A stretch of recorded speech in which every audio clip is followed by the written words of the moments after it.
अदील, हमें ये नहीं भूलना चाहिए कि अगला महीना बड़ा अहम है पाकिस्तान के लिए, पाकिस्तान के इदारों के लिए, पाकिस्तान की सियासत के लिए।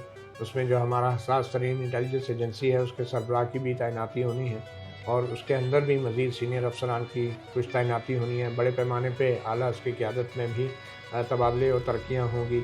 तो ये बड़ा अहम है और आपको पता है कि ISI की क़यादत जब भी तब्दील हुई है तो उसके बाद कुछ ना कुछ ये ज़रूर बताया गया है कि मामलात अब हालात मुख्तलिफ हैं। वो सेम कंटिन्यूटी उस तरह नहीं रखेगी, उसको आप हिकमत अमली कह दें या क़यादत की तब्दीली कह दें, लेकिन मेरे ख़्याल में उसमें कोई इदारे ISI की पॉलिसी का मामला नहीं है। पॉलिसी वही रहती है, सिर्फ़ ये एक एश्योरेंस आ जाती है कि नया फेस है और नया रवैये होंगे, पहले वाले नहीं होंगे। देखें, पहले भी जो लोग तब्दील हुए उसके बाद कुछ ना कुछ तब्दीलियाँ ज़रूर आई। तो बहरहाल मेरे ख़्याल में ये बड़ा अहम है और ये बड़ा एक टाइमली है, ये जो कुछ भी अब हम देख रहे हैं। मुझे लगता है कि अब इस्लामाबाद हाई कोर्ट की तरफ सारी नज़रें होंगी।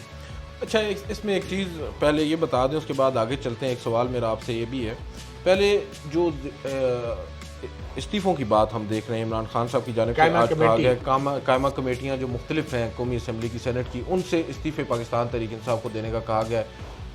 ये फ़ैसला क्यों कर आपको लगता है इमरान खान साहब ने आज किया है, और क्या आपको लग रहा है कि जो ये सिलसिला है यहाँ पर रुकेगा नहीं, कौमी असम्बली, सेनेट, सूबाई असम्बलियों तक भी ये बात जाएगी इस्तीफ़ों की? देखिए, ये बड़ा एक इम्पॉर्टेंट डिसीजन है इमरान खान का। मैं ज़ाती तौर पे समझता हूँ कि जो स्टैंडिंग कमेटीज़ हैं पूरी दुनिया में, पार्लियामेंट की जो कायमा कमेटियाँ होती हैं उनको पार्लियामेंट एट वर्क कहा जाता है। उसकी वजह यह है कि जितनी भी बड़ी अहम कानून साजी होती है उसके ऊपर जितनी डिस्कशन और डिबेट होती है वो इन कायमा कमेटियों में होती है। और अगर सबसे बड़ी अपोजिशन जमात इन कायमा कमेटियों में नहीं होगी, वहाँ से PTI के लोग विड्रॉ कर जाएंगे, तो फिर जिस किस्म की भी कानून साजी होगी या आइन साजी होगी या 27वीं तरमीम आएगी उसके ऊपर बहुत बड़ा सवालिया निशान पैदा हो जाएगा।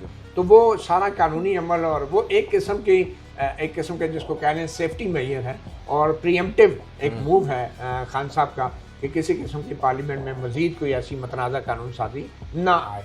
और फिर थोड़ा सा हुकूमत को भी बताना है कि अब हालात वो नहीं हैं, अब जो भी मामलात हैं अगर हुकूमत के साथ नहीं तो सिस्टम के साथ तय होंगे। लास्टली मैं ये बात पूछना चाहूँगा, आज बैरिस्टर गौहर साहब जब बाहर निकले तो फूले नहीं समा रहे थे, आपको मालूम है, बड़े उनके चेहरे पर तरोताज़गी थी। साकिब बशीर साहब ने जब उनसे सवाल पूछा तो बड़े खुश लग रहे थे और मुझे समझ नहीं आ रही थी कि उनके चेहरे पर वो खुशी, उसकी वजह क्या थी।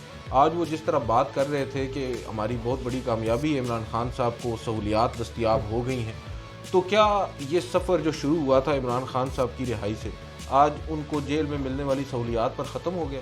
नहीं, मतलब प्रायोरिटी देखें, पाकिस्तान तहरीक इंसाफ की जो बाहर मौजूद क़यादत है, हम पहले तो बात कर रहे हैं अलीमा खानम की, वो तो फैमिली मेम्बर्स हैं इमरान खान साहब के। असल काम जिनका है, जिन्होंने पार्टी की बागडोर संभाल रखी है, आला ओहदेदारान हैं, वो लोग क्यों कर उस तरफ नहीं जा रहे जो असल मुद्दा है? वो लोग क्यों कर सिर्फ जो इमरान खान साहब की आप कह सकते हैं जेल में सहूलियात हैं उनको रिजॉइस कर रहे हैं और नॉर्मलाइज कर रहे हैं उनकी जो कैद है, जिसको ये लोग नाहक भी कहते हैं? तो ये कोई तजाद आपको नज़र नहीं आता? मेरे ख्याल में कुछ ज़्यादा ही बैरिस्टर गौहर अली खान ने रिजॉइस कर लिया, जिस तरह वो इस्लामाबाद हाई कोर्ट में जो है ना तबादला शुदा जजेस जब आए थे तो chief justice I Afridi rejoice कर रहे थे। तो मेरे ख्याल में थोड़ा सा वो ज़्यादा एक्साइटेड थे और ये तासुर दे रहे थे कि शायद बैरिस्टर गौहर अली खान और PTI की जद्दोजहद की सूरत में आज हम अडयाला जेल के अंदर खान साहब से मुलाकात कर ली है और ये बड़ी कामयाबी है सिर्फ PTI की नहीं बल्कि बतौर चेयरमैन बैरिस्टर गौहर अली खान की। माज़रत के साथ ये कामयाबी इनसे ज़्यादा मुझे तो एस्टेब्लिशमेंट की लगती है।